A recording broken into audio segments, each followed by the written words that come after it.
আসসালামু আলাইকুম। কেমন আছেন সবাই? আশা করি যে যেখানে আছেন ভালো আছেন, সুস্থ আছেন। আপনাদের দোয়ায় আল্লাহর অশেষ রহমতে আমরা সবাই ভালো আছি। আজকে আমি ছোট্ট একটা ব্লগ আপনাদের সাথে শেয়ার করব। এখানে দেখতে পাচ্ছেন পটল আলু দিয়ে আমি ভাজি করেছি। ভাজি হয়ে গেছে, এবার এটাকে আমি নামিয়ে ফেলবো। আর এখানে দেখতে পাচ্ছেন মাছ ভুনা করেছি। এই মাছটার নাম টাটকিনি মাছ। আর এখানে করলা আর আলু আমি ছোট ছোট করে পাতলা করে কেটে নিয়েছি। এটা দিয়ে আমি ছোট মাছ দিয়ে হাতে মাখিয়ে একটা চটচটি তরকারি করব। সেই রেসিপিটি আপনাদের সাথে শেয়ার করব। আশা করি রেসিপিটি আপনাদের সবার ভালো লাগবে। আর এই যে মাছ দেখতে পাচ্ছেন, এই ছোট মাছটা দিয়েই আমি চটচটি করব।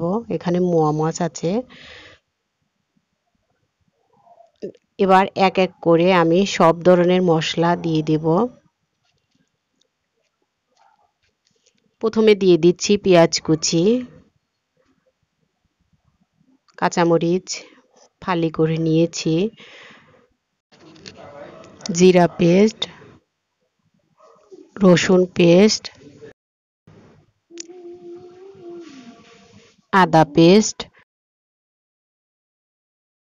হলুদ গুঁড়া, মরিচ গুঁড়া, ধনিয়া গুঁড়া, দিয়ে দিচ্ছি স্বাদ অনুযায়ী লবণ, আর দিয়ে দিচ্ছি খাবার তেল। আমি এখানে সয়াবিন তেল দিয়েছি, আপনারা চাইলে সর্ষের তেলও ব্যবহার করতে পারেন। এবার ভালো করে হাত দিয়ে মাখিয়ে নেব। এমন করে মাখাতে হবে যাতে করে সবগুলো উপকরণ সবজির সাথে সুন্দর করে সেট হয়ে যায়। আর ছোট মাছের তরকারিটা যত ভালো করে মাখাবেন ততটাই এর স্বাদটা দ্বিগুণ হারে বেড়ে যাবে। তো একটু সময় নিয়ে এভাবে করে ভালো করে মাখিয়ে নিতে হবে। তো দেখতেই পাচ্ছেন আমার মাখানোটা কিন্তু হয়ে গেছে। এবার আমি মাছ দিয়ে দেব। মাছ দিয়ে আলতো হাতে মেখে নেব। মেখে আমি পরিমাণ মতো পানি দিয়ে দেব। আজকের আমার এই ভিডিওটি যদি আপনাদের ভালো লেগে থাকে,